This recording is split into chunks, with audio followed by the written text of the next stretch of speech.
सीताराम राम राम सीताराम राम राम राजा राम राम राम सीताराम राम राम राजा राम राम राम सीताराम राम राम राजा राम राम राम सीताराम राम राम राजा राम राम राम हरे राम हरे राम हरे राम राम राम सीताराम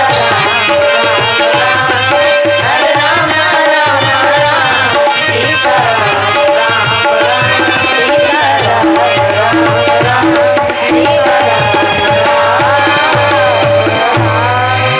बोलिए शंकर भगवान की जय। ऐसा राम जी का चरित्र है कि जिसको सुनने के बाद व्यक्ति के मन में भाव आ जाए कि काश मेरे पुत्र के अंदर भी ऐसे ही आचरण, बचपन से ही ऐसे संस्कार है राम जी के अंदर। राम जी क्या करते हैं, आपने भी सुना कि भगवान श्री राम का प्रथम कार्य क्या है, बचपन से लेके, और याद रखिएगा 4 साल तक बच्चे को खूब छूट दीजिए, उसकी जो मर्जी करे वो करे, जो करना चाहे जो खाना चाहे सो खिलाओ पिलाओ, 4 साल तक। 5 साल के बाद जैसे ही बच्चा 5 साल का हो जाए तो उसके बाद उससे सेवा लेना प्रारंभ कर दीजिए, 5 से 10 साल तक। और यही वो आयु होती है कि जिसमें आप बच्चे को बिगाड़ सकते हो या संवार सकते हो, या अच्छा बना लो या बुरा बना लो। सेवा कैसे लो कि छोटा छोटा कोई भी काम है बच्चे से, चलो जाओ उनको पानी दे आओ, लाओ भैया खाने की थाली ले आओ, लाओ भैया फूल तोड़ लाओ, लाओ भैया ये काम कर दो। छोटा छोटा कोई भी कार्य है, जितना अधिक सेवा ले सके उतना अधिक सेवा लेने का प्रयास करिए। और प्रातः काल से नियम सिखाइए, कहे क्या, उठते ही केवल एक काम करें, क्योंकि बच्चे जो होते हैं ना किसी और से नहीं, हम माँ बाप से ही सीखते हैं। जैसा हम आप आचरण करेंगे वैसा ही बच्चे भी आगे चल के करते हैं। मैं आपको जीवंत घटना बताऊं अपने जीवन की। ट्रेन में हम लोग जा रहे थे, सफर कर रहे थे, उसी समय पर देखा कि एक माँ और बेटी दोनों बगल में किताब लेकर के पढ़ रही थी। और इतनी सी बेटी बिल्कुल छोटी, शायद अभी छोटा ही बड़ा सीखी होगी, ABCD सीखी होगी, लेकिन वो बड़ी सी किताब लिए इसे देखने में लगी। पढ़ना कुछ नहीं आता लेकिन देख रही थी। किसी ने पूछा कि देवी जी आपके बच्चे तो बड़ी संस्कारी है, देखो तो अभी से पढ़ रही है, कुछ पढ़ने का ज्ञान नहीं है तब भी किताब लिए बैठी है। हमारे बच्चों को हम तो कहते कहते मर जाए तब भी किताब नहीं उठाते, हम तो परेशान हो जाते हैं। आप ही बताओ ऐसा कैसे सिखाया आपने अपने बच्चे को? तो वो माँ कहती है कि मैं भी उसके सामने किताब लेकर के बैठती हूँ और मुझको जब वो पढ़ता देखती है तो अपने आप किताब उठा करके बैठ। आप स्वयं तो आचरण करिए। हम स्वयं कुछ नहीं करना चाहते, अपना लगाएंगे फुक्का, बेटे को चाहते एकदम सात्विक बना रहे हैं, कैसे बनेगा? पहले आप स्वयं का आचरण सुधारें, फिर उसके बाद बच्चे पर ब्लेम करें। कोई कार्य आप चाहते हो कि अच्छा हो तो पहले स्वयं पर धारण करें, खुद करके बालक को दिखाएं। आप अपने माता पिता की सेवा नहीं करते, आप अपने सास ससुर की सेवा नहीं करते और आशा रखते हैं कि आपका बच्चा आपकी सेवा करेगा, कदापि नहीं करेगा। एक डाइनिंग टेबल पर बैठ करके पूरा परिवार खा रहा था, पूरा परिवार। और परिवार में कौन? एक बच्चा यानी नाती, हमारे यहाँ नाती कहते हैं, आप क्या? बेटे का बेटा, नाती कहते, पोता कहते हैं, हाँ जो भी हो समझ लेना, ठीक। बेटे का बेटा, अब पिता था, पत्नी थी, माँ थी और बेटा, तीनों खा रहे थे। एक बूढ़ा बाप भी था। और दादाजी जो थे तो उनको उनके साथ कैसा व्यवहार होता था घर में, क्या उन दादाजी को एक किनारे खाना दे दिया जाता था। तीनों लोग डाइनिंग टेबल पर भोजन करते थे और दादाजी को एक किनारे कुर्सी लगा करके भोजन दे दिया गया। वो नाती बहुत देर तक अपने दादा को देख रहा था, बहुत देर तक देख रहा था। उसकी माँ ने कहा, अरे वहां क्या देख रहा है, भोजन कर, वहां क्या देख रहा है? तो वो नाती क्या कहता है, बड़े गौर से सुनिएगा। वो बेटा छोटा सा बालक कहता है कि माँ मैं इसलिए वहां पर देख रहा हूं कि मैं उससे कुछ सीख रहा हूं। वहां क्यों देख रहा है? माँ ने पूछा वहां क्यों देख रहा है? तो बेटा कहता है कि माँ मैं वहां पर देख रहा हूं, मैं कुछ सीख रहा हूं। तो माँ ने पूछा वहां से क्या सीख रहा है? बेटा कहता है मैं ये सीख रहा हूं कि जब मेरे पिताजी बूढ़े हो जाएंगे तो मुझे भी उनको ऐसे ही भोजन देना, ऐसे ही खाना दिलाना है। पूरे घर भर को बैठ करके हम भोजन करेंगे और जब मेरे बूढ़े माँ बाप हो जाएंगे, तुम बूढ़ी हो जाओगी, जब पिताजी बूढ़े हो जाएंगे तो ऐसे ही डाइनिंग टेबल से बाहर खाना दूंगा। ये सीख रहा। हम जैसा कृत्य स्वयं करते हैं वैसा ही आगे चल के हमको भोगना पड़ेगा। और राम का आचरण हमको सिखाता है, हम अपने बच्चों को सिखाएं। क्या कहे? प्रातः काल उठी कर रघुनाथ, प्रातः काल उठी कर रघुनाथ, माता पिता गुरु अवहि माता पिता गुरु वही ये आचरण भगवान श्री राम का है। इसलिए तो हम सब चाहते हैं, हे प्रभु अगर बेटा हो तो राम जैसा, ऐसा राम का आचरण है। धीरे धीरे करके बढ़े। एक समय आया, गोस्वामी तुलसीदास जी महाराज लिखते हैं, यह सब चरित कहा मैं गाई, आगिल कथा सुनहु मन लाई। और आगे कथा में क्या सुनाते हैं? विश्वामित्र महामुनि ज्ञानी,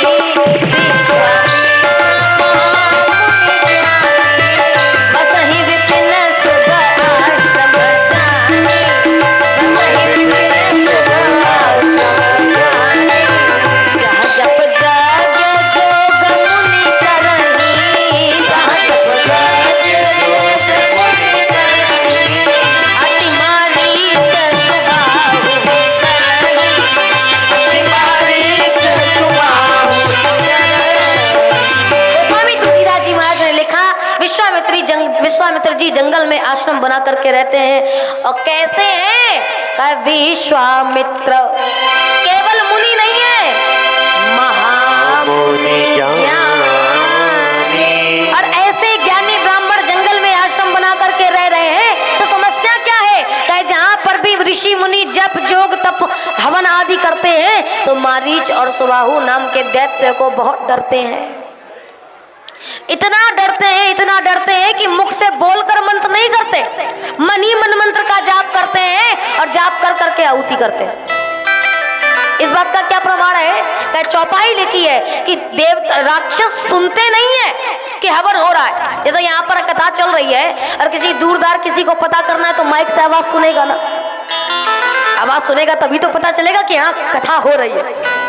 ऐसे ही अगर यज्ञ हवन आदि होता है तो जब मंत्र बोलते हैं तब तो आवाज से मालूम पड़ता है ना, सुनाई देगा तब व्यक्ति जानेगा। लेकिन गोस्वामी तुलसीदास जी ने कहा सुन के नहीं जानते कि हवन हो रहा है। कहे किससे जानते हैं? कहे देख कर जानते हैं, देख कर। भाई कथा है, अगर किसी राक्षस से छुपानी तो आप कमरे के भीतर चुपचाप मौन होकर के बिना माइक के कर लो, कोई समस्या नहीं। लेकिन हवन कैसे करोगे? हवन करोगे तो धुआं उठने से कोई रोक। तो बड़े सतर्क थे। लोगों ने कहा कान मत खोलो। क्या खोलो? कहा आँख खोलो, आँख खोलो, चारों तरफ देखो और देख करके पहचान करो कि यज्ञ कहाँ हो रहा है। चौपाई कहती है सुन के नहीं, कहे देखत यज्ञ निशाचर धावई,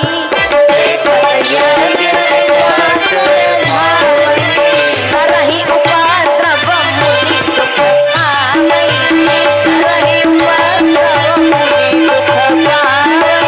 साधु तनय मन चिंता व्यापी, साधु तनय मन चिंता व्यापी, हरि बिनु मरहि न निश्चर पावई, हरि बिनु मरहि न निश्चर पावई।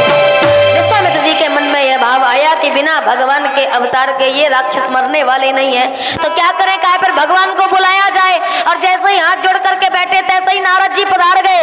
नारद जी ने कहा हे प्रभु, जिनको आप बुला रहे हो वो परमात्मा तो अवतार ले चुका है, वो तो पहले ही आ चुका है। तो विश्वामित्र जी का झटका खुला।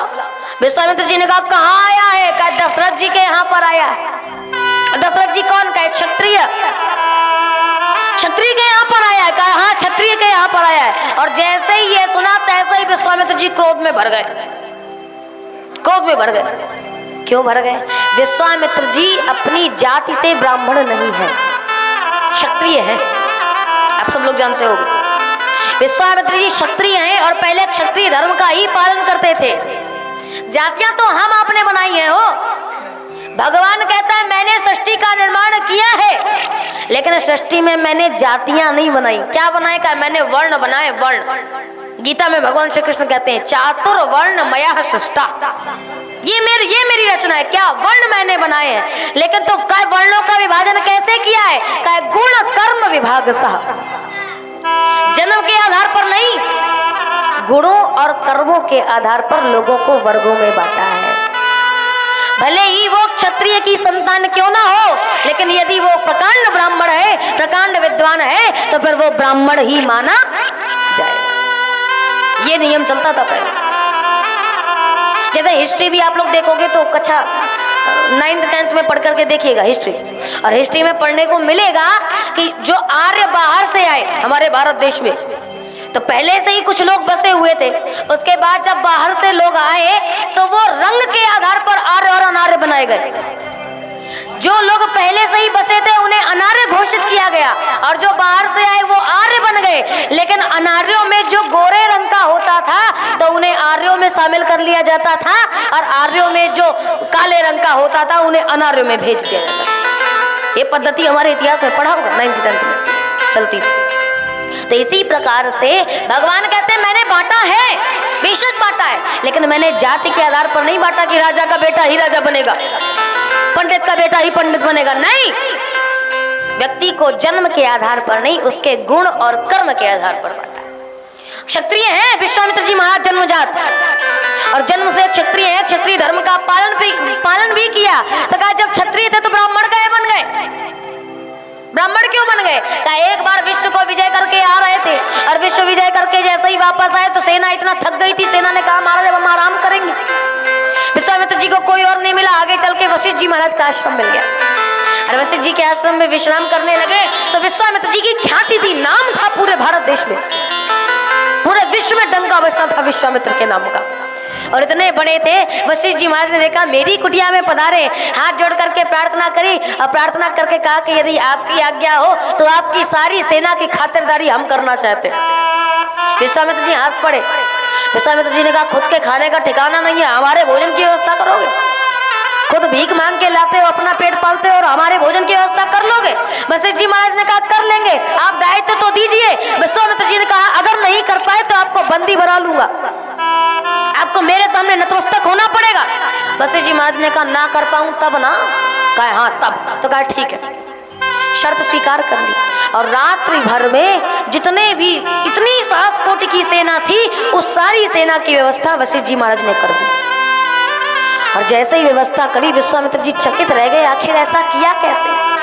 वशिष्ठ जी महाराज से पूछा कि महाराज ये बताएं आपने ऐसा कैसे कर लिया? वशिष्ठ जी महाराज ने कहा क्या बताऊं, भगवान की बड़ी दया माया है, और 14 रत्नों में से कामधेनु गाय निकली थी, जो धेनु गाय मेरे पास है, इसके पास बैठ करके जो भी मनोकामना करो सो सिद्धि हो जाती।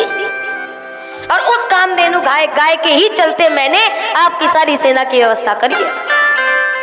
और जैसे ही ये सुना तो विश्वामित्र जी ने कहा कि ऐसी कीमती चीज तो मेरे पास होनी चाहिए, इन फकीरों को इसकी क्या जरूरत? अपना पेट पाले भीख मांग के खाए, हमको जरूरत है कि कहीं पर भी मेरी सेना जाएगी, कम से कम आसानी से व्यवस्था तो हो जाएगी। तो विश्वामित्र जी महाराज ने कहा ये गाय हमको दे दीजिए। वशिष्ठ जी महाराज ने कहा हम आपको कैसे दे सकते हैं, हमारी धरोहर है। और इस बात पे झगड़ा हो गया। इसीलिए वशिष्ठ जी महाराज विश्वामित्र जी कट्टर दुश्मनी है, कट्टर दुश्मनी। तब विश्वामित्र जी महाराज ने कहा कि मैं तो फिर भगवान को पा करके दिखाऊंगा। और पाने के लिए सोचा कि भगवान किसे मिलता है, तो फिर पता चला कि भगवान भाला वालों को नहीं, भगवान तो माला वालों को मिलता है, जो माला पकड़ते। अच्छा, रामचंद्र जी के अवतार के पहले भगवान के जितने अवतार हुए सब माला वालों के यहाँ हुए। बताओ, वामन अवतार हुआ तो कहाँ हुआ? कश्यप ऋषि के यहाँ पर माला वाले भगवान का अवतार हुआ। जितने भी अवतार हुए सारे, परशुराम अवतार हुआ तो माला वाले के यहाँ पर हुआ। सारे अवतार भगवान के राम जी के पहले माला वाले के यहाँ पर हुए, लेकिन राम जी का अवतार ही केवल भाला वाले के यहाँ हुआ। इसीलिए विश्वामित्र जी क्रोध में भर गए कि जब तक मैं भाला लिए था तब तक तुम माला वाले के पास आए, और अब मैंने माला पकड़ ली तो तुम फिर भाला वाले के पास पहुंच गए, तुम छत्री के यहाँ प्रकट हो गए। और इसीलिए भगवान से कहते हैं विश्वामित्र जी महाराज, अच्छा अब मैं तुमसे कहना चाहूंगा क्या तुमने अपने चक्कर में मेरा घर छुड़ाया है और जंगल में लेकर आए हो, तो मैं भी प्रतिज्ञा करता हूँ कि तुम्हारा भी घर छुड़ा करके तुमको भी जंगल ले जाऊंगा। और इसीलिए विश्वामित्र जी आए और विश्वामित्र जी कहते हैं क्यों? कहा मंगल जंगल हूँ मैं, करी है मंगलहारी। महल में तो खूब मंगल कर लिया, मंगल भवन अमंगल हारी, द्रवंश दशरथ अजर बिहारी। अब मंगल कहाँ करोगे? कहा मंगल जंगल हूँ मैं, करी है मंगलहारी। जगत में तुमरो नाम रहे, ओ मंगल जंगल हूँ मैं, करी है मंगलहारी। जगत में तुमरो नाम रहे, ओ राजन हम सन भेजो, राम लखन धनुधारी। जगत में तुमरो नाम रहे, ओ राजन हम सन भेजो, राम लखन धनुधारी। जगत में तुमरो नाम रहे। नहीं, अब तो मैं इनको जंगल ले जाऊंगा। और इसी कारण से विश्वामित्र जी महाराज ने तुरंत पता चला कि भगवान अवतार लेकर के आ गया है, उसी समय कहते हैं जाऊंगा। और क्या करोगे? का एहू मिस देखो पग जाकर के भगवान श्री राम के चरणों को देखूंगा और उनके चरणों के दर्शन करके आनंद प्राप्त करूंगा। इसीलिए का बहुविधि करत मनोरथ और जात लाग नहीं बार, करी मज्जन सरयू जल गए भूप दरबार। और जैसे ही विश्वामित्र जी आए, अयोध्या में प्रवेश किया, अयोध्या नगरी के जितने लोग थे सब थर थर कांपने लगे, सारे लोग कांपने लगे। एक ने कहा ए भैया कांप क्यों रहे हो? नगर वासियों ने कहा हमने मना किया था कि कुछ भी कर लेना पर अपने पुत्र के नाम के पीछे चंद्र मत लगाना। क्यों? कहा जब जब हमारे खानदान में किसी के नाम के पीछे चंद्र लगा है तो ये बाबा आ गया है।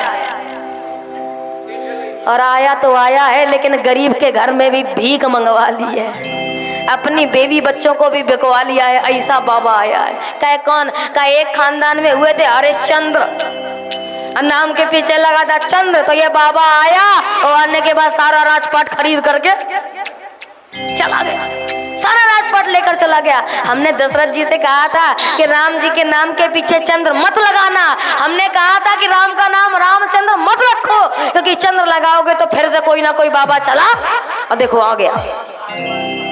पिछली बार तो भगवान सिंहासन ही लिया था, राजपाट लिया था, अब इस बार भगवान जाने कहाँ लेने आया है। सारे जितने भी नगरवासी थे सब कांपने लगे। समाचार पहुंच गया राजा दशरथ तक, और जैसे ही दशरथ जी को पता चला, दशरथ जी ने कहा चिंता मत करो। क्यों चिंता क्यों ना करें? कहे हरिश्चंद्र से गलती हुई थी। गलती कैसी? कहे महात्मा आए और आने के बाद उनको वहीं पर बिठा ले रखे, अपना आसन पर बैठे रहे, इसलिए हरिश्चंद्र से आसन मांग लिया, लेकिन मैं पहले से ही आसन दे दूंगा तो फिर मुझसे मांगेंगे? मैं पहले ही से ही प्रदान कर दूंगा, मुझसे क्या मांगेंगे? नगरवासियों ने कहा बात समझ में नहीं आई। दशरथ जी ने कहा चिंता मत करो, अभी देख लेना, देख लेना। अब विश्वामित्र जी आए, कैसे आए? एकदम मुंह बना,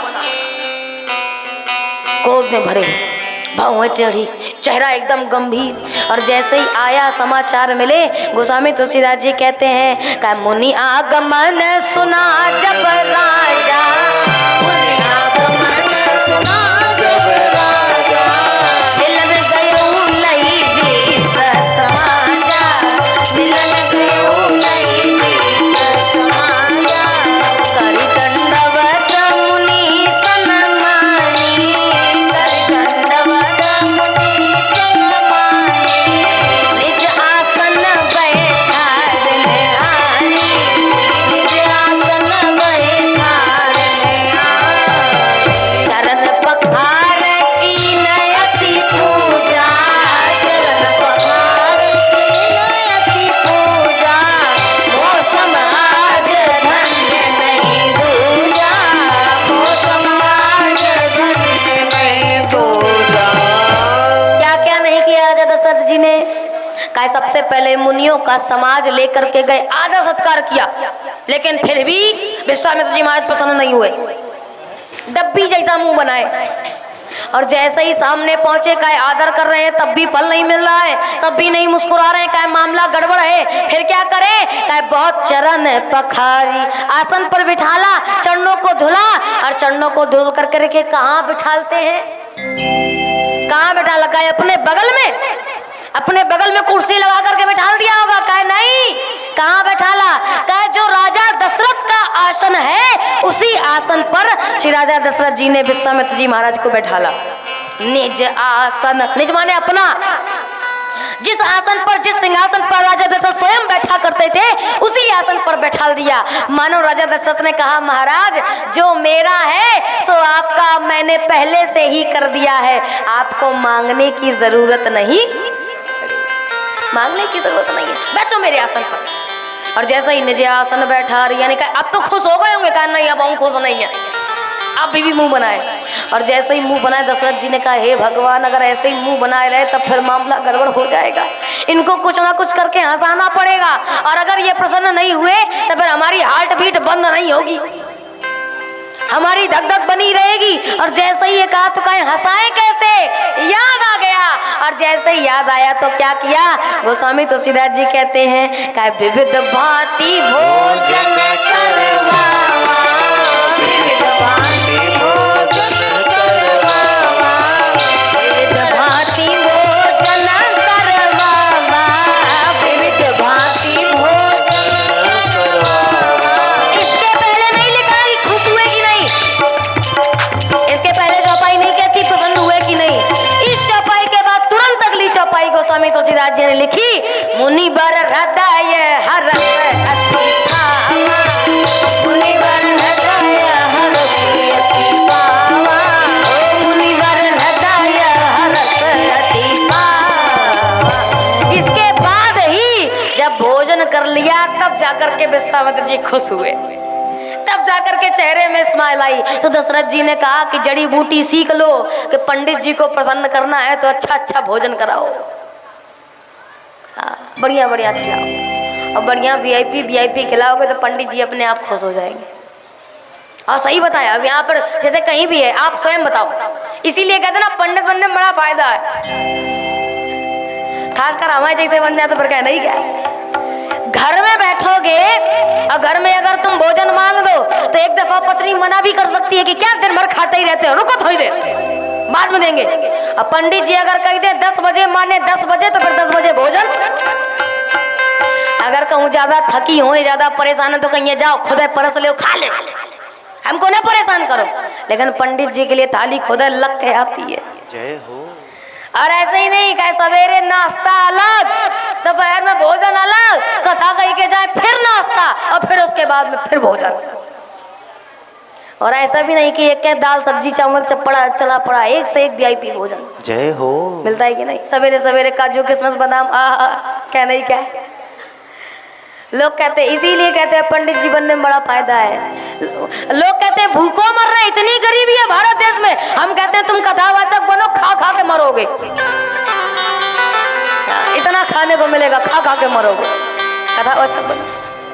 भोजन से प्रसन्न होते हैं ब्राह्मण। और जैसे ही विश्वामित्र जी को भोजन कराया अब प्रसन्न होकर के बैठ गए। और जैसे ही प्रसन्न हुए तब राजा दशरथ ने चारों पुत्रों को बुलाया, एक एक करके प्रणाम किया और प्रणाम करके खड़े हो गए। अब खड़े होने का स्टाइल देखिएगा, विश्वामित्र जी महाराज ऐसे बैठे हुए और सामने ऐसे सिंहासन पर बैठे, बेटे कितने का? 4। सबसे पहले आए राम जी, और जैसे ही राम जी ने प्रणाम किया तो राम जी आकर के यहाँ खड़े हो गए। फिर इसके बाद आए भैया भरत, और जब भरत भैया आए तो भरत जी कभी भी राम जी के बगल में नहीं खड़े होते, कभी नहीं खड़े होते। क्यों? कहे भरत जी अपने आप को सेवक समझते हैं और राम जी को स्वामी समझते हैं, और स्वामी के बगल में सेवक खड़ा हो इसमें उसकी बड़ाई नहीं है। तो भरत जी महाराज कहाँ खड़े हुए? कहे भरत जी आए प्रणाम किया और भरत जी खड़े हो गए यहाँ इस तरफ। लक्ष्मण जी आए, और जैसे ही लक्ष्मण जी आए तो कहे फिर लक्ष्मण जी कहाँ खड़े हुए? कहा लक्ष्मण जी कभी भी राम जी के विरोध में नहीं खड़े होते। आमने सामने का मतलब विरोध होता है, तो लक्ष्मण जी कभी राम जी के विरोध में नहीं खड़े होते। लक्ष्मण जी आए और लक्ष्मण जी राम जी के बगल में खड़े हो गए। बच्चे शत्रुघ्न भैया पाँव छुए और भैया भरत के बगल में खड़े ऐसे खड़े। और जैसे ही खड़े हुए तो खड़े होने के बाद हाथ जोड़ करके विनती करी, और विनती करके विश्वामित्र जी महाराज से दशरथ जी ने पूछा के ही कारण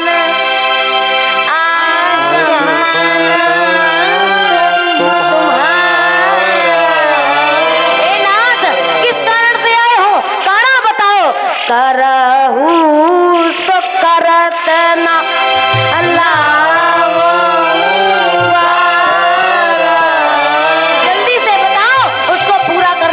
मैं नहीं लगाऊंगा। और जैसे ये कहा तो विश्वामित्र जी महाराज कहते हैं कि असुर समूह सतावे मोही, मैं जाचन आयो न पुतोही। असुर समूह सतावे मोही, मैं जाचन आयो न पुतोही। अनुज समेत देहु रघुनाथा, निशिचर बद में होब सनाथा। अनुज समेत देहु रघुनाथा, निश्चर बद में होब सनाथा।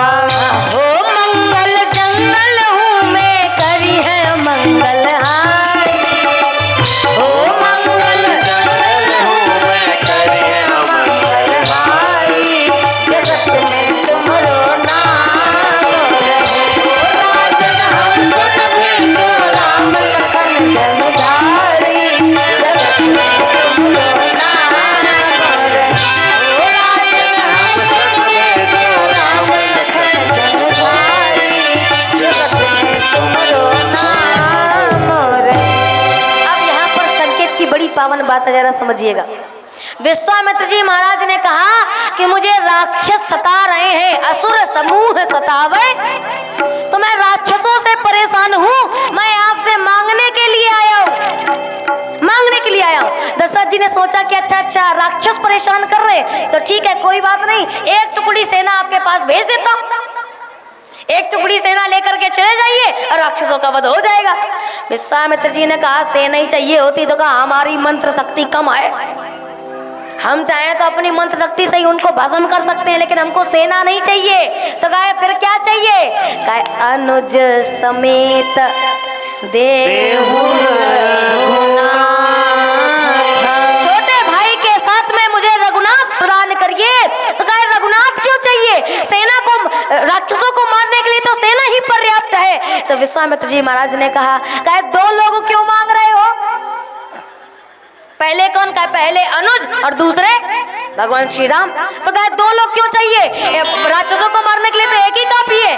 तो विश्वामित्र जी महाराज ने कहा काम दो है तो दो ही लोग करेंगे ना, जब दो काम है तो दो लोगों को लिए जा रहा हूँ। कहा दो काम कौन सा? कहा पहला काम है राक्षसों को मारना, तो राक्षसों को मारेगा कौन? कहा जो अनुज होगा वो। तो कहा फिर राम को क्यों लिए जा रहे हो? कहा राम को इसलिए लिए जा रहा हूँ कि अभी मैं हूँ अनाथ, और जब मुझे मिल जाएंगे रघुनाथ तो मैं हो जाऊंगा सनाथ। निशिचर बध में होब सनाथ। मैं सनाथ होने के लिए राम जी को लिए जा रहा हूँ। और जैसे ही ये कहा तो यहाँ पर किसी ने गोस्वामी तुलसीदास जी से प्रश्न कर दिया। बड़े गंभीरता से सुनिएगा प्यारे। प्रश्न कैसा?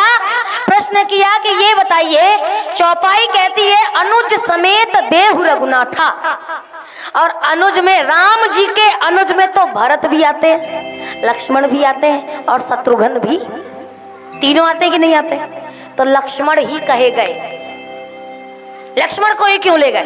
भरत को ले जाते, शत्रुघ्न को ले जाते, कहे कि हमारे लक्ष्मण ले गए।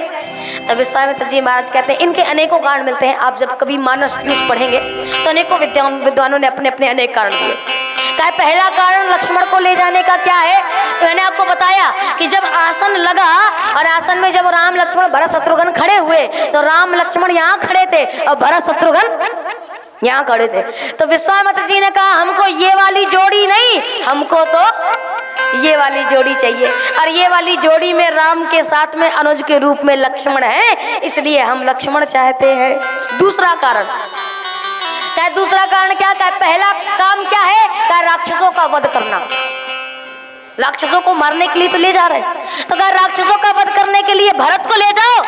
कहा भैया भरत जी महाराज तो इतने सीधे हैं, अगर किसी ने इनको हाथ जोड़ करके प्रणाम किया तो यह कहो दंडवत न लेट जाए। कोई हाथ जोड़ के प्रणाम करेगा भैया भरत दंडवत हो जाएंगे, बिल्कुल साष्टांग दंडवत प्रणाम कर लेंगे, इतने सीधे हैं, ये राक्षसों को नहीं मार पाएंगे। एक ने कहा शत्रुघ्न ले जाओ। कहा शत्रुघ्न को भी नहीं ले जा सकते, क्यों? कहा वो भरत के साथ में ही रहते हैं। तो कहा पर लक्ष्मण को ही क्यों ले जाओगे? कहा लक्ष्मण जी के अंदर एक विशेषता है। कौन सी विशेषता? कहा जगमहु सखा निशाचर जेते, जगमहु सखा निशाचर जेते, लक्ष्मण हनय निमिष महते, लक्ष्मण हनय निमिष महते।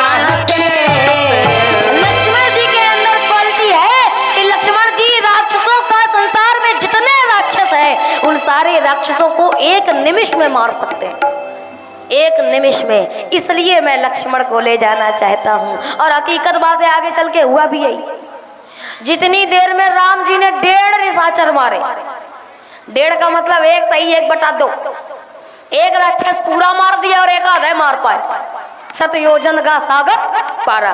जितनी देर में राम जी ने 1.5 निशाचर मारे, उतनी देर में लक्ष्मण जी ने क्या किया, कहा अनुज निशाचर कटक संहार। उतनी देर में राक्षसों की जितनी बड़ी सेना थी, लक्ष्मण जी ने मारा तो एक बार मुंडी साफ। ऐसा मारते हैं लक्ष्मण जी। इसलिए हम आपसे राम जी के साथ में लक्ष्मण जी चाहते हैं। और जैसे ही ये सुना, विश्वामित्र जी के सामने राजा दशरथ कांपने लग गए। ये सुनने मात्र से कि कोई मेरे पुत्र को, मेरे राम को मुझसे मांगने आया है, ऐसा सुन के ही थर थर कांपने लगे राजा दशरथ। और हाथ जोड़ करके कहते हैं, महाराज जरा एक बार मांगने से पहले विचार तो कर लेते कि मांग क्या रहे। क्या मांगा हमने? तुम्हारे पुत्रों को ही तो मांगा है ना। और ऐसा तो है नहीं कि जीवन पर्यंत के लिए मांगा है, अपना काम करवा करके वापस ले आएंगे।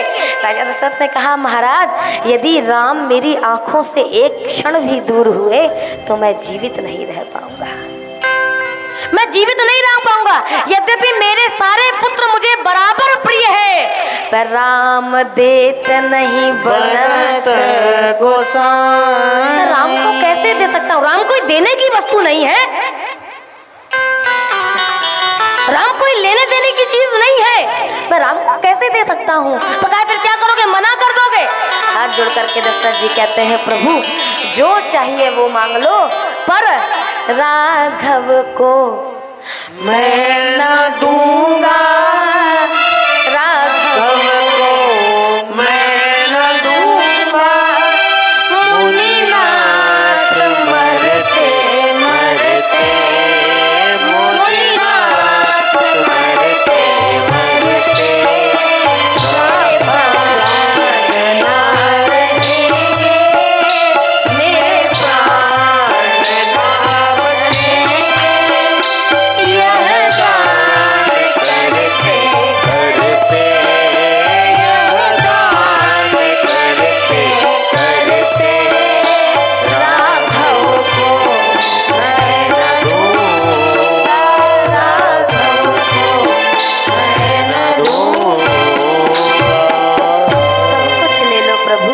पर मेरे राम को मुझसे मत लो।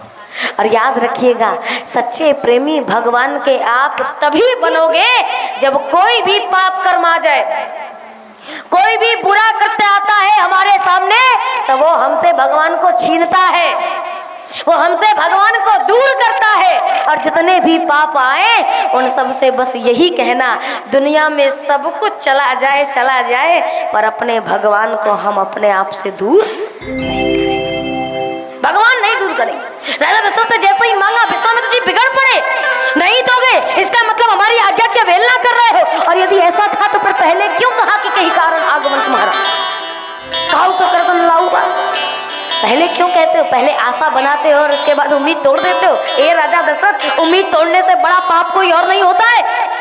और याद रखना, संसार में 4 चीजें ऐसी होती हैं जो जब टूटती है ना तो आवाज तो नहीं आती, पर दर्द बहुत तेज होता है, दर्द बहुत तेज होता है।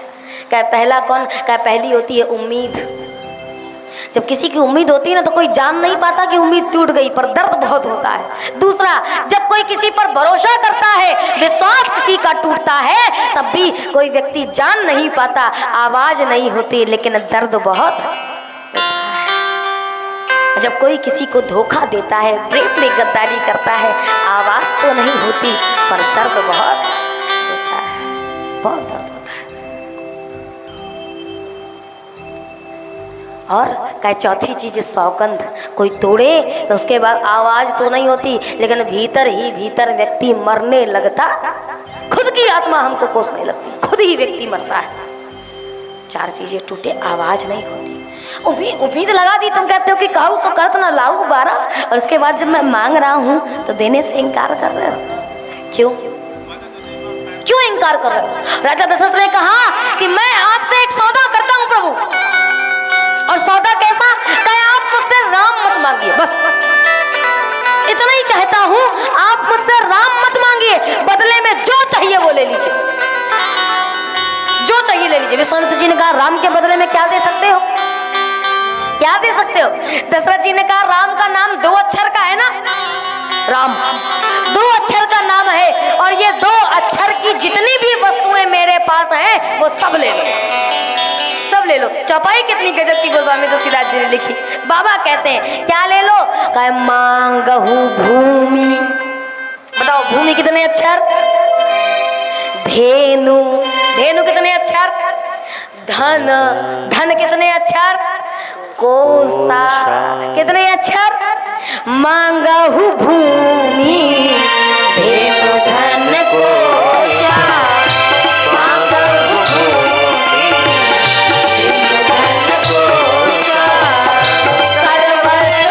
धेनु धन कोसा, सर्वस्व देव मैं सब कुछ दे दूंगा। विश्वामित्र ने कहा क्या 2 अक्षर का तुम्हारे पास इतना ही है? कहा नहीं, 2 चीजें और है, 2 अक्षर की 2 चीजें और है। कहा कौन? कहा पहला देह, देह कितने अक्षर? ये शरीर है, और अगर ये शरीर चाहिए तो शरीर भी ले जाओ, शरीर चाहिए, हाथ पैर काटने ले जाओ।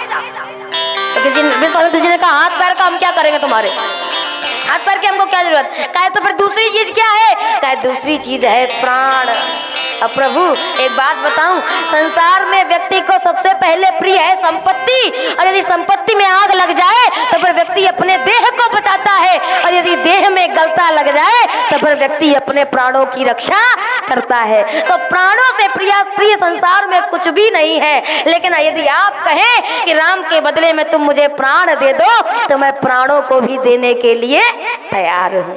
देह प्राण ते प्रिय कछु नाहि, देह प्राण ते प्रिय कछु नाहि, सो मन देव मुझसे कमाहि, सो मन देव मुझसे कमाहि। मैं सब कुछ दे सकता हूँ, पर राम देत नहीं,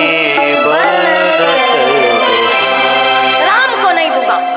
और जैसे ही ये कहा, विश्वामित्र जी ने कहा एक बात बताओ, राम तुम्हारे हैं क्या जो तुम दे नहीं सकते? राम तुम्हारे? और जैसे ही ये कहा तब विश्वामित्र जी से दशरथ जी ने कहा मामला तो यही गड़बड़ है कि राम मेरे नहीं है, राम तो किसी और की संपत्ति है। किसकी है? कहा विप्र धेनु सुर संत हित लीन मनुज अवतार, निज इच्छा निर्मित तना, माया गुण गोपाल।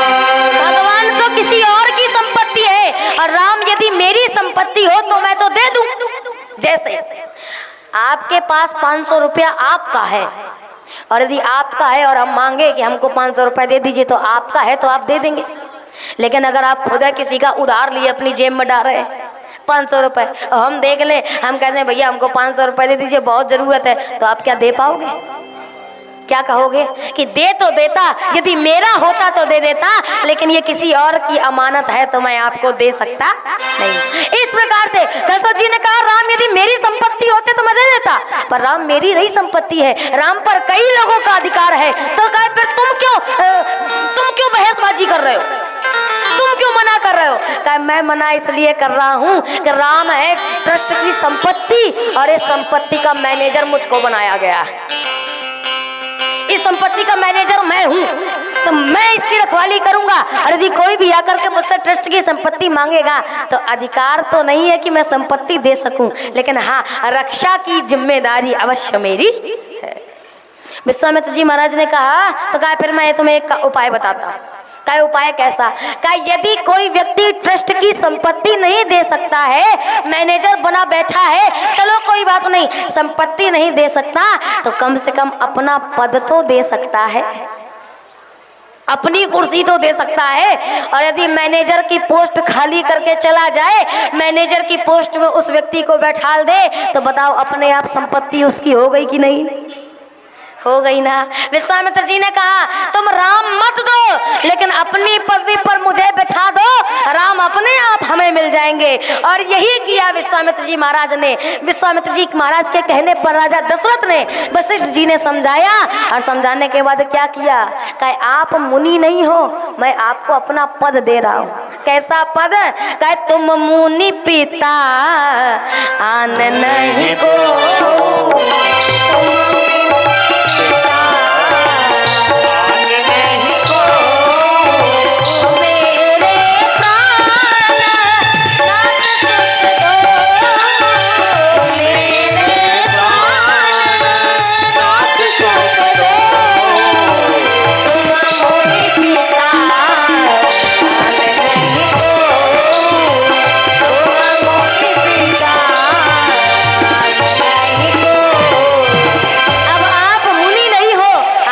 गुरु नहीं हो, अब तो आप इनके पिता हो। मैं अपना पद आपको दे रहा हूँ, और इनकी ऐसे ही रखवाली करिएगा जैसे कि पिता अपने बच्चों की रखवाली करता है। बड़े कठोर दिल से विश्वामित्र जी महाराज को राजा दशरथ ने राम लक्ष्मण सौंपे। और जैसे ही सौंपे, एक ने कहा आप क्या करें, कहे पिता से आज्ञा मिल गई है, लेकिन माता से भी लेनी जरूरी है। विश्वामित्र जी ने कहा जब बाप के इतने नखरे हैं तो फिर मातारी का तो कहना ही क्या है भाई।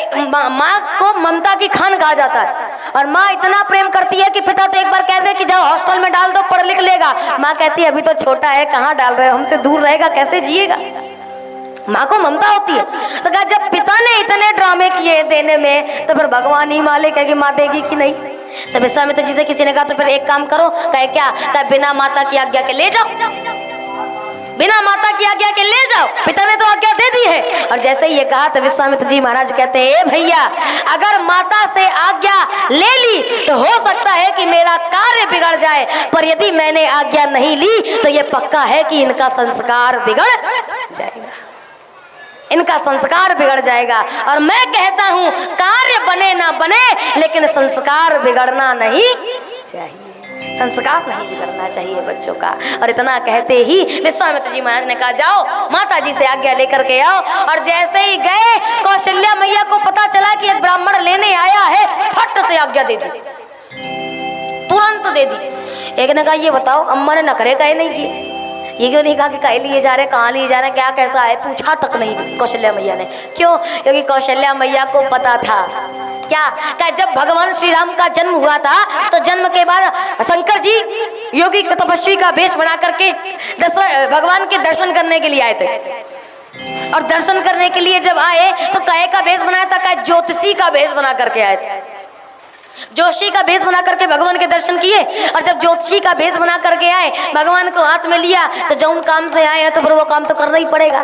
कौशल्या मैया ने कहा जब आप ज्योतिषाचार्य हो, भूत भविष्य वर्तमान सब कुछ जानते हो, तो यह बताओ कि हमारे बेटे का भविष्य क्या है, बेटे का भविष्य क्या है, आगे चल के क्या होगा। और माताओं बहनों को सबसे बड़ी समस्या यही होती है कि हमारे लड़का का ब्याह कैसा हो, बहू कैसी आएगी ये बता दो। कौशल्या मैया ने भी पूछा महाराज हमारे पुत्र जब बड़े हो जाएंगे तो उनकी बहुएं कैसी होंगी, और शादी विवाह कहाँ होगा, कैसा घर खानदान होगा। और जब ये पूछा तो भगवान ने कहा तक की कथा सुनाई, कहा शंकर जी ने भविष्य बताया, लेकिन यहीं तक का भविष्य बताया था, इसके आगे का भविष्य नहीं बताया। यहाँ तक का भविष्य बताया था कि जब तुम्हारे बेटे बड़े हो जाएंगे तो एक बाबा विश्वामित्र नाम का बाबा लेने आएगा और उनके साथ भेज देना।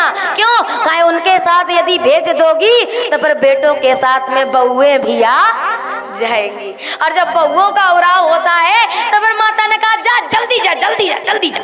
और राम लक्ष्मण दोनों गए। कैसे चले, गोस्वामी तुलसीदास जी कहते हैं पुरुष सिंह दो वीर हरसी चले मुनि भय कृपा सिंधु मधुधीर अखिल विश्व और दोनों भगवान श्री राम लक्ष्मण जैसे ही चले, आगे आगे विश्वामित्र, पीछे पीछे राम लक्ष्मण रास्ते रास्ते जा रहे हैं। और जाते जाते क्या गजब की लीला कर रहे हैं, वारे राम वारे भगवान, रास्ते रास्ते जा रहे हैं। विश्वामित्र जी से पूछते हैं महाराज ये पेड़ का है, ये पत्ती का है, ये फूल का है, ये रास्ता कहाँ जाती है। और जैसे ही ये पूछा विश्वामित्र जी ने माथा ठोक लिया। विश्वामित्र जी ने कहा, हे महाराज, हे भगवान, लगता है मामला गड़बड़ है। क्यों? कहा, हम तो सोचे थे कि ये ब्रह्म है, ये ब्रह्म अवतार लेकर आया है, और यह कैसा ब्रह्म है कि जिसको पेड़ का नहीं पता है कि ये पेड़ खाएगा। तो ऐसा ना हो भैया कि ब्रह्म के धोखे में राजा के लड़के पकड़ के ले आए और राजा के पुत्र के चक्कर में मारीच बहू के सामने पेश कर दे, और पेश करें सो ऐसा मारे कि एक के बार में मुंडी साफ तो सर जी को उत्तर कौन देगा? मामला गड़बड़ हो जाएगा। क्या करें? क्या भगवान की परीक्षा ले, परीक्षा ली कि ये भगवान है कि नहीं। याद रखिएगा, भगवान कहता है, ए संसार के वासियों, इस संसार में यदि आओगे, इस धरती में यदि आओगे, तो भगवान भी आता है तो उसकी भी परीक्षा होती है। हमारी आपकी परीक्षा हो कोई बड़ी बात, कोई बड़ी बात नहीं। हमारी आपकी परीक्षा कोई बड़ी बात नहीं। और जैसे ही भगवान आए तब विश्वामित्र जी ने परीक्षा ली। कैसे ली? गोस्वामी तुलसीदास जी कहते हैं, कह चले जात मुनि दीन दिखाई, चले जात मुनि दीन दिखाई, सुनता रसा रूप कर धारी, सुनता रसा रूप कर धारी, ओ एक ही बार प्राण हरने आई,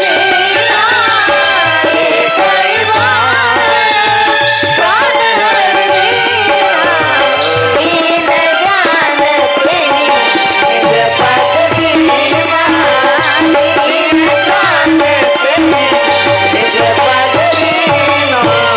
गोस्वामी तुलसीदास जी कहते हैं, विश्वामित्र जी की परीक्षा लेने की स्टाइल कैसी, कैसे परीक्षा ली? का रास्ते रास्ते जा रहे थे, सारी चीजें बताई और बताते बताते दूर से इशारा किया, एक राक्षसी भागते हुए आ रही थी। राम जी ने पूछा, महाराज ये भूकंप कैसा? विश्वामित्र जी ने कहा, भूकंप नहीं है, इस अरण्य की, इस जंगल की जो राक्षसनी है वो यहाँ पर भागते हुए आ रही है। और जैसे ही पता चला, राम जी ने कहा, क्या करें? विश्वामित्र जी ने कहा, क्या करोगे? राक्षसों के साथ जो किया जाता है वो करो, वो करो। तो राम जी ने क्या किया? उसी समय पर बाण निकाला और एक ही बाण में भगवान ने ताड़का का वध कर दिया। और जैसे ही मारा, लोगों ने विश्वामित्र जी से पूछा, अब पता चल गया कि ये ब्रह्म है, अब जान गए कि ये भगवान है? विश्वामित्र जी ने कहा, ये काम तो कोई भी कर सकता है, कोई भी धनुर्धारी कर सकता है। और बड़ी गजब की बात है प्यारे, याद रखिएगा, रामचरितमानस में भगवान श्री राम ने जिस जिसको भी मारा है, एक ही बाण से मारा है, एक के बाद दूसरा बाण नहीं चलाया, एक ही बाण से मारा भगवान ने, जहां चलाया एक बाण। सुग्रीव से क्या कहते हैं? सुन सुग्रीव मारियहूं बाल ही एक बाण, इतना ही नहीं, पावक सर सुबाहु पुनि मारा, सुबाहु को भी मारा तो एक बाण मारा। रावण की माया काटी तो किससे? कहे एक बाण काटी सब माया। भगवान श्री राम ने जहां चलाया है एक ही बाण चलाया है। तो कहे अब तो जान गए होगे कि ये भगवान है। विश्वामित्र जी ने कहा, ये काम तो कोई भी धनुधारी कर सकता है। तो कहे कैसे जानोगे? कहे जो दूसरा काम भगवान ने किया उससे जान गए। और दूसरा काम क्या किया? कहे दीन जानते ही निज पद दीन्हा। भगवान श्री राम ने ताड़का को राक्षसनी जानते हुए भी अपना पद प्रदान कर दिया। और यही मेरे भगवान की विशेषता है, चाहे वो भगवान का मित्र हो या शत्रु हो, भगवान हर किसी को अपने ही धाम पर पहुंचाता, अपना ही धाम प्रदान करता है, कहीं और नहीं भेजता। इस बात का प्रमाण क्या है? आप जानते हैं कि जिस समय पर गीधराज जटायु का भगवान ने दाह संस्कार किया, और दाह संस्कार करने ही वाले थे, तो जटायु से क्या कहते हैं? जटायु से कहा कि पता है मैं आपको कहाँ भेज रहा हूँ? कहाँ भेज रहा हूँ? कहा जहाँ मेरे पिताजी गए वहीं भेज रहा हूँ, और वहां पर जाइएगा, लेकिन सीता हरण का वृत्तांत मेरे पिता से मत कहिएगा। जटायु से कहते हैं, भगवान श्री राम ने कहा, सीता हरण वृतांत जनी और कहऊ तात सन जाय। मेरे पिता से मत कहिएगा। जटायु ने कहा, मैं नहीं कहूंगा तो फिर कौन बताएगा? तो राम जी कहते हैं, जो मैं राम तकुल सहित कहय दशानन जाय। अगर मैं राम हूं तो पूरे खानदान सहित रावण जाएगा और रावण जा करके मेरे पिता से बताएगा। पिताजी पूछेंगे तुम तो राक्षस हो, यहाँ कैसे आए? तब यही बताएगा कि हमने तुम्हारी बहुरिया का हरण किया था, जिससे तुम्हारे लड़का ने हमको मारा और मारने के बाद यहाँ पर भेज दिया। भाव क्या है कि राम का कोई शत्रु हो या मित्र हो, राम हर किसी को एक ही जगह पर भेजते हैं। ये मेरे राम की विशेषता है। इसीलिए तो गोस्वामी तुलसीदास जी कहते हैं, किसी ने पूछा ये बताओ ये राक्षसों का वर्णन क्यों कर रहे हो? और याद रखिएगा रामचरितमानस में जो भी दैत्य, जो भी राक्षस भगवान से विमुख है पूरी तरह से, उसका नाम रामचरितमानस में नहीं लिखा गया, नहीं लिखा। सुरसा का नाम लिखा, किसी ने कहा सुरसा तो राक्षसनी थी, लेकिन वो भी देवताओं के द्वारा भेजी गई थी। लंकनी का नाम लिखा, लंकनी का भी नाम लिखा है, लंकनी राक्षसनी थी, लेकिन लंकनी को भी मुक्का लगा सत्संग आ गया। त्रिजटा राक्षसी थी, लेकिन त्रिजटा का भी नाम रखा है, क्योंकि उसके अंदर भी 1% ही सही पर भगवान की भक्ति थी। लेकिन एक ऐसी राक्षसनी थी जिसका नाम नहीं लिखा। कौन? सिंगिका।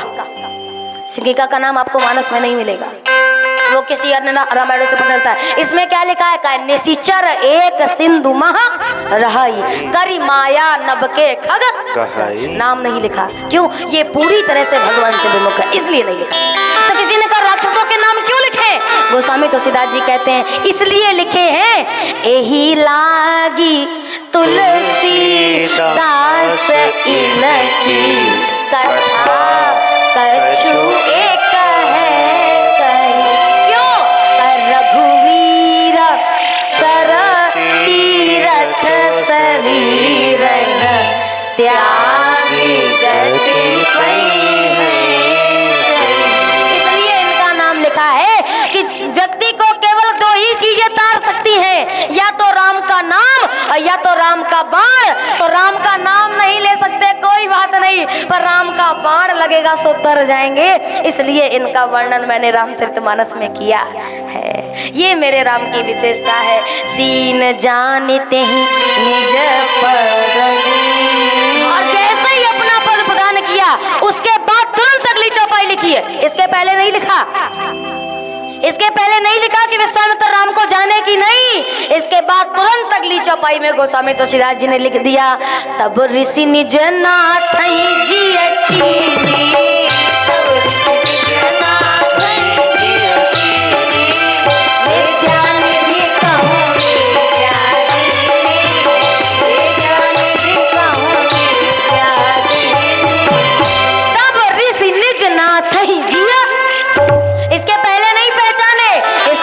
पहचाने, और जब पहचान गए तो विद्या निधि को विद्या प्रदान करी। किसकी? कह जाते लाग न क्षुधा पिपासा, जिसे कारण भूख और प्यास नहीं लगी। भगवान गए आश्रम में जाकर के जैसे ही रात्रि निवास किया और विश्राम करने के बाद प्रातः काल हुआ, तो प्रातः काल होते ही भगवान श्री राम ने कहा, प्रातः कहा मुनि सन रघुराई, निर्भय यज्ञ करहु तुम जाई, और होम करन लागे मुनि झारी, आप रहे मख की रखवाली। और यज्ञ की रखवाली भगवान श्री राम कर रहे हैं। तो याद रखिएगा, जिस जीवन की रक्षा स्वयं भगवान श्री राम करते हैं उसका कोई बाल भी बाका नहीं कर सकता।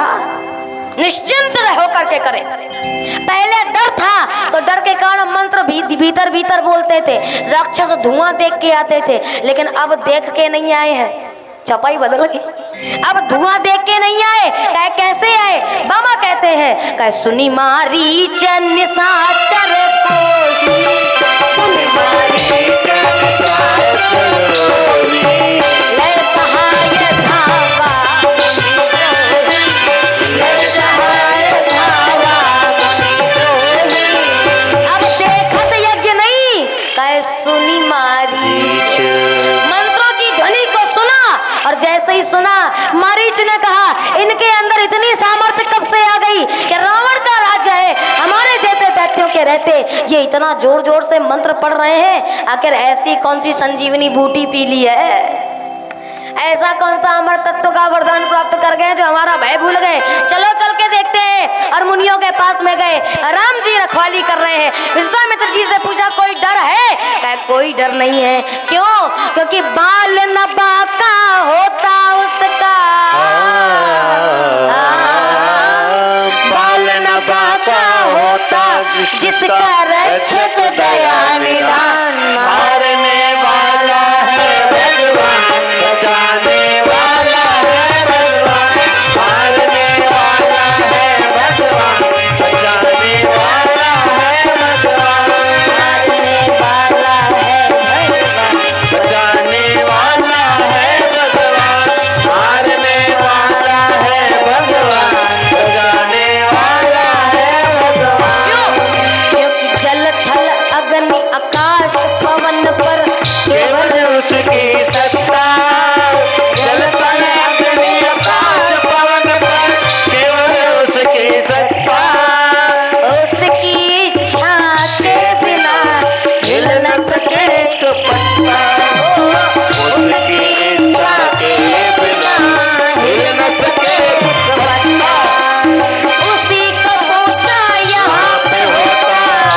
दिया, भगवान ने हमारी बहू को मारा। जैसे ही उनका यज्ञ सुफल हुआ, याद रखिएगा 2 शब्द होते हैं, एक होता है सफल और एक होता है सुफल। सफल और सुफल में जमीन आसमान का अंतर है। सफल किसे कहते हैं? कहे जैसे आपको किसी ने गुस्सा दिलाया, आपसे किसी ने दुश्मनी करी, आपका किसी ने अपमान किया और आपने बोल दिया, बदले की भावना से कहा कि रुक जा, तुझसे भी बड़ा अफसर बन के दिखाऊंगा और तब तुझे बताऊंगा। होते ना कई यही क्रोध के मारे ठुकरा के मेरा प्यार मेरा इंतकाम देखेगी, कोई इसी कारण से बनते हैं। तो ऐसे लोग जब सफल होते हैं तो इनको सफल कहते हैं, सफल नहीं कहते। सफल किसे कहते हैं? कहे सफल उसे कहते हैं जब व्यक्ति का लक्ष्य भी निर्मल होता है और जब व्यक्ति की भावना भी निर्मल होती है। जब व्यक्ति का साध्य और साधन दोनों ही स्वच्छ होते हैं तो उस कार्य को सफल कहा जाता है। और भगवान श्री राम ने इनका यज्ञ सफल किया, आनंदित हो गए। अब विश्वामित्र जी ने कहा, महाराज इस यज्ञ को तो सफल कर दिया है, एक और यज्ञ है उसको भी सफल कर दीजिए। कौन सा यज्ञ? नाम कितना गजब का दिया। गोस्वामी तुलसीदास जी कहते हैं, धनुष यज्ञ सुनी रघुकुल नाथा, धनुष यज्ञ सुनी रघुकुल नाथा, हरषि चले मुनि वर के नाथा, हरषि चले मुनि वर के नाथा। सावधान, अब भगवान अपनी होने वाली ससुराल में जाने वाले हैं। ऐसे नहीं जाते। अगर विश्वामित्र जी सीए स्वयंवर कह देते तो नहीं जाते। क्यों? हम तो यज्ञ की रखवाली करने के लिए आए हैं, हमको आप यज्ञ की रक्षा करने के लिए लेकर आए हो तो हम यज्ञ की रक्षा करेंगे। तो विश्वामित्र जी ने नाम बदल दिया, सीता स्वयंवर नहीं, ये तो धनुष यज्ञ है और इस यज्ञ को भी सफल करिए। भगवान ने कहा यदि यज्ञ है तो हम हर्षित होकर के उस यज्ञ को सफल करेंगे। और भगवान चले, रास्ते में जब पहुंचे तो गोस्वामी तुलसीदास जी कहते हैं कि ऐसा आश्रम देखा जहाँ पर ना पशु है, ना कोई पक्षी है, ना कोई हरी भरी डाल ही है। किसी ने कहा, प्रश्न कर दिया, राम जी ने पूछा, महाराज ये कैसा बीहड़ आश्रम है जहाँ पर कोई नहीं है, ये खंडहर कैसा है? तो विश्वामित्र जी कहते हैं, गौतम नारी श्राप बस उपल देह धरि दीन, चरण कमल रज चाहती आपके चरणों की रज को चाहती है।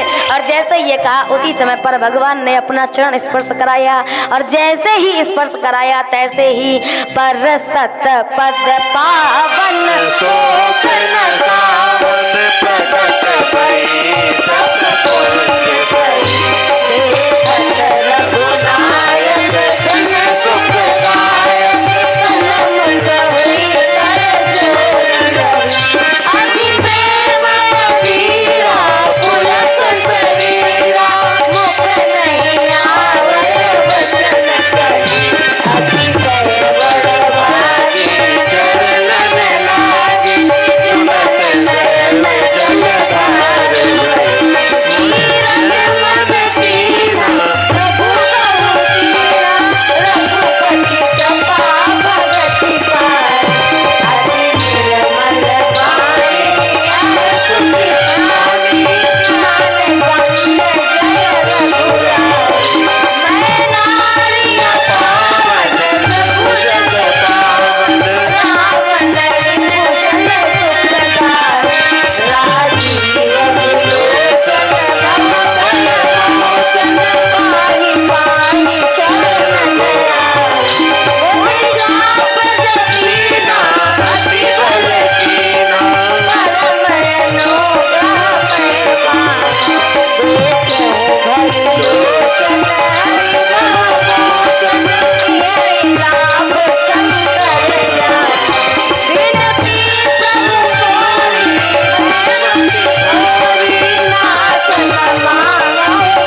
गोस्वामी तुलसीदास जी बड़ा पावन दोहा लिखते हैं। इसके बाद मास पुराण का विराम देते हैं।